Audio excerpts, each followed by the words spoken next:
Hello and welcome back to the Christian Century YouTube channel. I'm John, joined today by a new writer and photographer for us for our pages, Ilaria Di Biagio, who has published a photo essay called Portraits of Silence, taken from her larger project, Silentium. We're going to be talking about this really unique photo project. Before we dive into all that, hello, Ilaria. Can you tell us a little bit about yourself?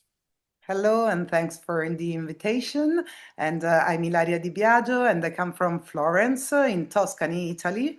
I'm a photographer, a freelance photographer, and mainly I like to dig into aspect of life that I'm already interested in, and the photography is a kind of excuse to go deeper. Very cool. Well, this project let you dig into a very interesting aspect of life, which is a community of nuns outside Florence who practice silence together at the Sanctuary of Our Lady of the Snow convent. And you lived with them for a short time, taking photographs. And I'm really curious how this came about. You mentioned briefly in the essay having a conversation with your art residency director, but could you tell us a little bit more about where this idea came from and how it came to actually happen? So the idea came from a previous work I was doing in the same area the year before, and I was talking with Giada, the art director of that residency, and it came up that there was a huge sanctuary in the little village run by nuns, and that it would have been great both to sleep but also to make a project out of it. And then luckier the year after there was an open call from a local bank, Fondazione Cassa di Risparmio di Firenze, and they gave me the possibility, the economic possibility to develop the project. Wow. Okay, so what we have done at the Christian Century is we were able to feature 12 of the photos from this project along with an essay that you wrote. And I was curious if you would like to tell us a little more about one of these photos, any of the 12 that we published. Maybe tell us a little bit about the circumstances around the photo or just what it means to you, why it's significant to you.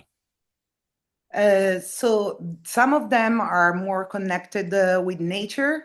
So the nature that was outside the sanctuary, and I'm really connected with them. But I think it's more interesting talking about one that I did inside the sanctuary, and it can be, for example, the first one with the hands of the old nun because I really keep looking at hands in my life. I living at the countryside, and I know the real difference sometimes between hands of someone that work the land or not. You can understand the life of a person from their hands. And I especially focus on them because all of them are wearing black, and that makes really the difference. Their hands, each one has a different manuality and expression. And in Italy, we use a lot hands also for speaking. Thanks for sharing that. Okay, so the final thing I wanted to ask you about, but I'm really excited to ask you about this. In the essay, near the end of the essay, you talk about some of what you've learned from this experience of living in this community for a short time. And you say that it helped you see how much our freedom is contaminated by noise. And I wonder if you could just tell us a little more about that lesson that you learned. In what ways noise can contaminate our freedom? I don't remember who said that the century has been the noise century where most noise has happened in a way in our daily life. And we generally think about noise in the city, the buses, the car, but noise is also our handphone that that just create noise in our brain. We don't. We never get bored anymore. And it means that we have never silence inside us. And sometimes, like Beethoven said, that when we leave our space to the mercy of silence, the thoughts reach heights that we can never, that we can not even imagine, you know?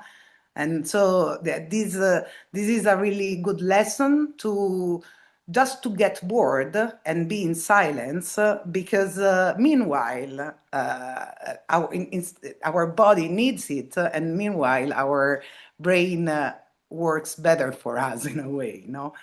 And yeah, so definitely it's something that I already have with myself. As I said, I live out of the city in the nature, but it's always good to keep in mind how much we have lost of this and how much we have to reach again something more soft, no? Thank you. A lot to think about. So countercultural, thinking about the value of being bored and how good that can be for us. Thank you for sharing that with us, Ilaria. Well, anyone who missed this photo essay, please go check it out. The link will be in the video description below, where you can go check that out, along with the link to Ilaria's website. You can see more of her photography. Thank you so much for chatting today. Thank you, John, very much, and really thank you, Christian Century.